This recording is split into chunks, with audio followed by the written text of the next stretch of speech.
చిత్తూరు జిల్లా చంద్రగిరి మండలంలో red sandal స్మగ్లర్లు హల్చల్ చేశారు. నారావారిపల్లె మంగళంపేట మధ్య టాస్క్ ఫోర్స్ పోలీసులు కూంబింగ్ చేస్తుండగా తప్పించుకు పారిపోయేందుకు కారును స్పీడ్గా పోనిచ్చారు. ఆగకుండా పోతున్న స్మగ్లర్లను పట్టుకునేందుకు పోలీసులు చేస్ చేశారు. దీంతో కల్లూరు కొత్తపేట మధ్యలో కారును వదిలేసి పరారయ్యాడు డ్రైవర్. పోలీసుల్ని తప్పించుకునే క్రమంలో రోడ్డుపై నుంచి అదుపు తప్పి తుప్పల్లోకి దూసుకుపోయింది కారు. సరైన దారి లేక కారు నిలిచిపోవడంతో అందులోంచి దూకేసి తప్పించుకుపోయాడు డ్రైవర్.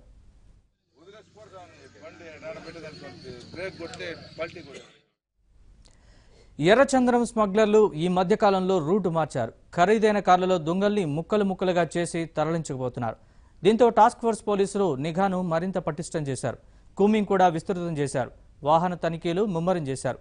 ఈ క్రమంలోనే AP03 U1915 నెంబర్ కలిగిన కారును ఆపేందుకు ప్రయత్నించారు. డ్రైవర్ ఆగకుండా దూసుకెళ్లడంతో చేస్ చేశారు. దీంతో కారులోంచి దూకి అటవీ ప్రాంతంలో తప్పించుకున్నాడు డ్రైవర్. కారుతో పాటు డిక్కీలోనూ సీట్లలోనూ ఉన్న రెడ్ శాండల్ను సీజ్ చేశారు పోలీసులు. ఈ కేసులో స్మగ్లర్ల కోసం గాలిస్తున్నారు.